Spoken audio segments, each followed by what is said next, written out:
नमस्ते विद्यार्थी मित्रों, आज हम हिंदी में व्याकरण सीखेंगे और व्याकरण का विषय है संज्ञा।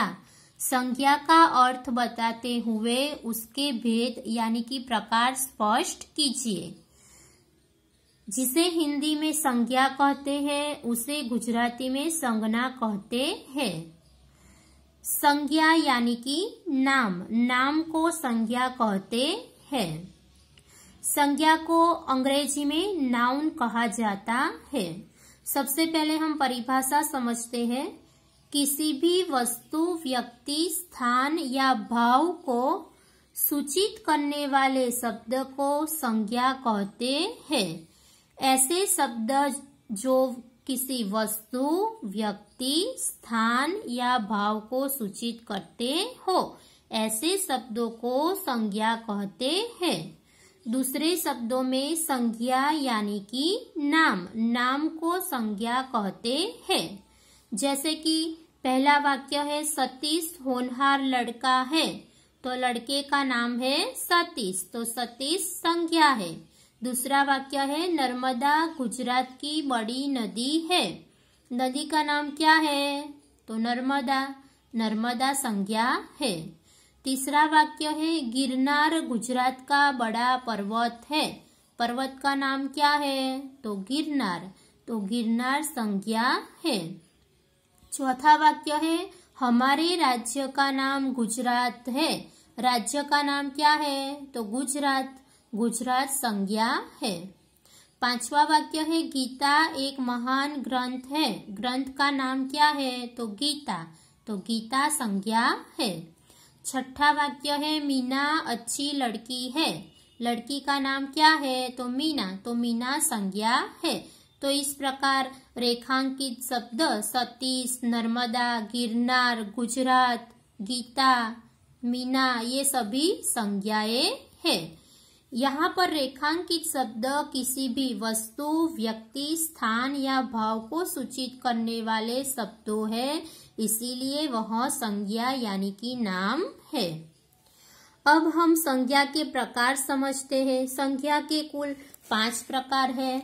उसमें पहला प्रकार है व्यक्तिवाचक संज्ञा, दूसरा है जातिवाचक संज्ञा, तीसरा है समूहवाचक संज्ञा, चौथा है द्रव्यवाचक संज्ञा और पांचवा है भाववाचक संज्ञा। तो सबसे पहले हम व्यक्तिवाचक संज्ञा किसे कहते हैं वह उदाहरण के माध्यम से समझते हैं। वह शब्द जो किसी व्यक्ति, वस्तु या स्थान आदि के नाम का बोध कराए। वह शब्द जो किसी वस्तु, व्यक्ति या स्थान आदि का बोध कराए उसे व्यक्तिवाचक संज्ञा कहते हैं। जैसे कि राम, अहमदाबाद, गंगा, नर्मदा, तापी, हिमालय, गिरनार, भारत, गांधी जी आदि।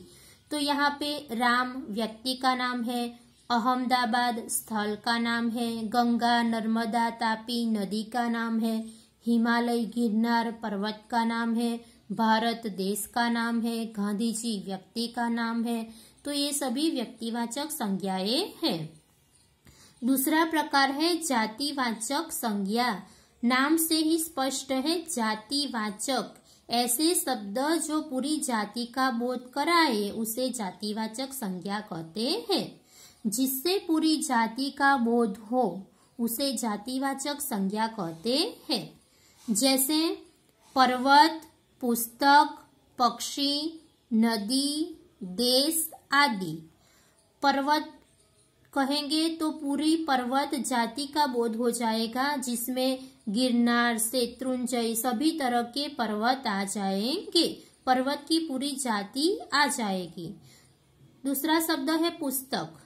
पुस्तक यानी कि उसमें हिंदी, गुजराती, अंग्रेजी सभी तरह के पुस्तक आ जाएंगे, पुस्तक की पूरी जाति आ जाएगी। पक्षी, पक्षी तो उसमें सभी तरह के पक्षी आ जाएंगे, कौवा, कोयल, मैना, तोता सभी तरह के पक्षी आ जाएंगे, पक्षी की पूरी जाति आ जाएगी। नदी तो नदी में सभी तरह की नदियां आ जाएगी, गंगा, तापी, गोदावरी, सरस्वती, नर्मदा देश, सभी देश आ जाएंगे। भारत, अमेरिका, ऑस्ट्रेलिया, जापान, सभी देश के नाम आ जाएंगे। जिससे पूरी जाति का बोध हो उसे जातिवाचक संज्ञा कहा जाता है। तीसरा प्रकार है समूहवाचक संज्ञा। नाम से ही स्पष्ट है, समूहवाचक ऐसे शब्द जो पूरे समूह का बोध कराए। वह शब्द जो किसी समूह या समुदाय का बोध कराए उसे समूहवाचक संज्ञा कहते हैं। जैसे कक्षा, कक्षा में बहुत सारे बच्चे होते हैं। सेना में बहुत सारे सैनिक होते हैं। संसद में बहुत सारे नेता होते हैं। सभा में बहुत सारे लोग होते हैं।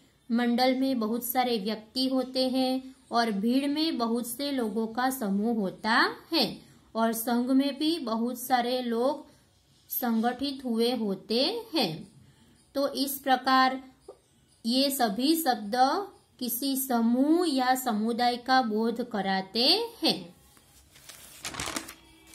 चौथा प्रकार है द्रव्यवाचक संज्ञा। वह शब्द जो सामग्री या पदार्थ के रूप में ज्ञान कराए। सामग्री या पदार्थ के रूप में जो ज्ञान कराए ऐसे शब्दों को द्रव्यवाचक संज्ञा कहते हैं। दूसरे शब्दों में जो संज्ञा खाने पीने के पदार्थों, अनाज, विभिन्न द्रव्यों और धातुओं का बोध कराती है उसे द्रव्यवाचक संज्ञा कहते हैं। जैसे सोना, चांदी, दूध, तेल, अनाज, फल, चावल आदि। पांचवा प्रकार है भाववाचक संज्ञा। वह शब्द जो किसी गुण, दशा, अवस्था या भाव आदि का बोध कराए उसे भाववाचक संज्ञा कहते हैं। गुण, किसी भी वस्तु या व्यक्ति के गुण दर्शाए हो, दशा, अवस्था दर्शाई हो, या भाव, भाव यानी कि हास्य, करुण, शोक, प्रेम, ऐसे बहुत सारे भाव होते हैं। तो भाव का बोध कराए ऐसे शब्दों को भाववाचक संज्ञा कहते हैं।